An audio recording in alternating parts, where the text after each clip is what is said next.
Oui, en 772, il y a la désécration par Charlemagne du plus vieux et du grand centre de culte solaire nord-européen, ce qu'on appelle en allemand les Externsteine, à 1 kilomètre de Horn. Horn est à quelques kilomètres de Detmold. Ce sont 5 grands rochers verticaux qui barrent la route et je pourrais les décrire, mais je n'ai pas le temps de les décrire maintenant. C'était un centre de culte solaire, surtout de culte en général, de culte des dieux germaniques. Il y avait là des irminsules d'or, paraît-il. C'est-à-dire une espèce de grand tronc vertical avec une pointe dirigée vers l'étoile polaire et puis 2 branches sur lesquelles devait reposer le cercle du zodiaque, symbole astronomique. Charlemagne a détruit ça. Il y avait une espèce de petit chambre du soleil, on appelle ça. Un endroit particulièrement sacré, avec un toit sur un des rochers, le deuxième. Et il a fait mettre de l'eau, creuser une rigole et mettre de l'eau tout autour du toit. Au mois de décembre, il est devenu de la glace. La glace est forte. Le toit a été jeté par terre.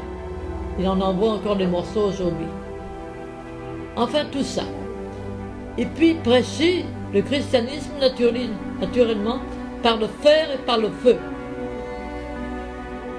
Et les Saxons ont défendu la religion et l'âme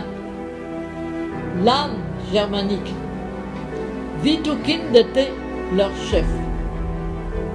Widukind a combattu 30 ans contre l'invasion de Charlemagne et du christianisme.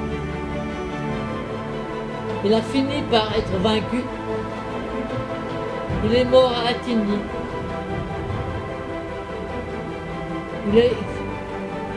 Il a fait tout ce qu'il a pu. Mais absolument tout ce qu'il a pu. Il avait épousé la fille du roi du Danemark, un autre grand païen de l'époque, et qui l'a aidé. Mais même tous les deux ensemble, ils n'ont pas pu briser la force des Francs.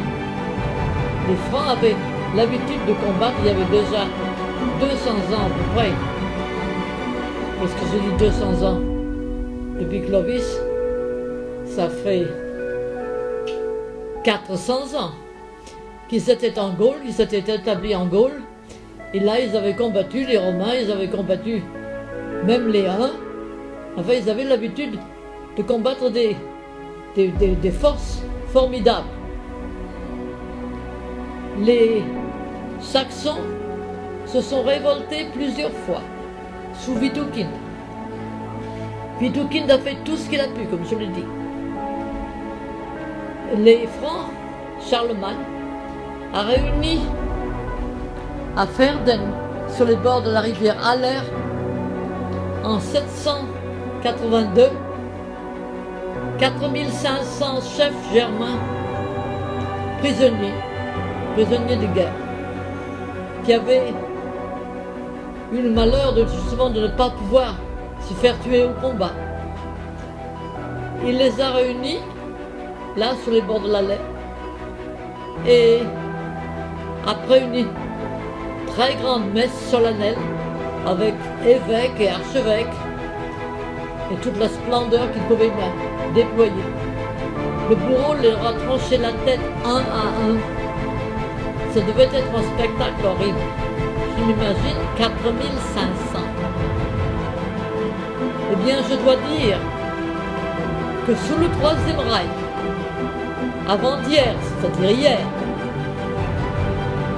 sous les ordres de Himmler et naturellement du Führer, on a dressé dans ce même bois où les martyrs de la religion germanique ont péri en 782. 4500 pierres verticales de chaque côté des sentiers, dans le bois même. Et ces pierres, ils sont toujours. Je les ai vues il n'y a pas tellement longtemps, il y a une dizaine d'années. La dernière fois que je suis allé dans le nord de l'Allemagne. Naturellement, aujourd'hui, on essaye de vous dire que c'est tout pas vrai, que les chrétiens de Charlemagne n'ont pas fait une chose pareille, c'est une légende, c'est pas une légende du tout. Et je connais des Allemands d'aujourd'hui qui vont voir en pèlerinage à Verden. Verden, c'est l'endroit, c'est la ville la plus proche, et l'endroit où les 4500 ont été tués s'appelle Sachsenheim, le bois sacré des Saxons. Je connais une famille, plusieurs familles, qui vont tous les ans en pèlerinage. Une famille en particulier, le père, la mère, les deux filles et le chien. Ils vont tous les ans.